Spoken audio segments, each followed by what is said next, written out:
And do you teach Zohar and Kabbalah? Okay. All right. So, do I teach Zohar and Kabbalah? I quote the Zohar relatively often. I would say in most lectures, there's at least one time that I quote the Zohar. Most, not all. Some I quote it much more than others, but that's because the Zohar is not just about Kabbalah. The Zohar is also has different teachings of Halacha and also Midrash. So there's plenty of teachings of the Zohar. If the Zohar over here, you see there's plenty of books. It's not just Kabalah Ma'asit, makes you fly in the air and see all types of angels to play with. There's a lot more to the Zohar than people think. That's number one. As far as Kabbalah in general, real Kabbalah is not taught by anybody publicly. It's not supposed to be taught by anybody publicly. But again, there's different levels of Kabbalah.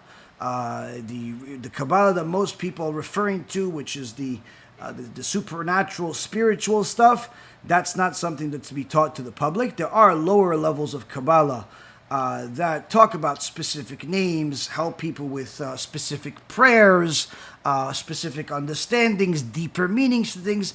That, if with the right crowd, you can teach it. But again, you have to be very, very careful. You have to be very selective. And certainly you have to have a rabbi that is much greater than you and you could ever be, that is going to direct you of what you do and how you do it. Anyone that does it with all of that in mind, certainly is going to go in the right path.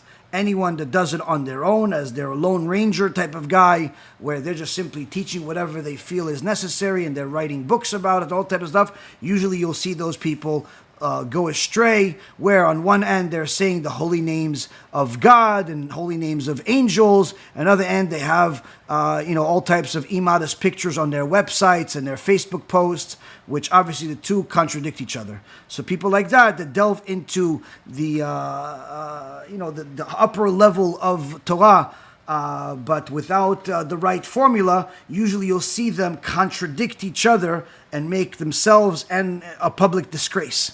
And this happens over time. I've seen it plenty of times. There's some people that have contacted me over the years asking me if I want to be involved in such things, or they wanted to, befriend me or whatever it was.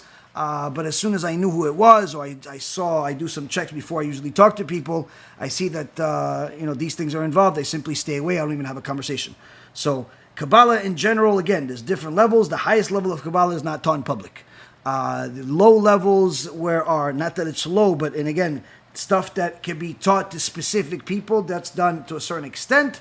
Then there's even more basic of deeper meanings and things like that. I've even done it to a certain extent with exceptions on a couple of occasions. Again, only because I got the instructions from my rabbi that this is what I need to teach at this specific time. I did it last year on Lag BaOmer. We talked about some mystical things from the Kabbalah. I've done it a couple of times, literally less than a handful of times in 10 years that I'm teaching this. But it's very, very different than what most people hear. Most people just learn of some names and kavanot, but they don't really know what to do with it. So this is also the reason why I said earlier about the netilat yadayim, the special netilah, that if you know it, you can do it. If you don't know it, then don't ask about it, because it's just not one of those things you ask about. There are certain things that you can know. There are certain things that if you don't know them already, then it's not the time.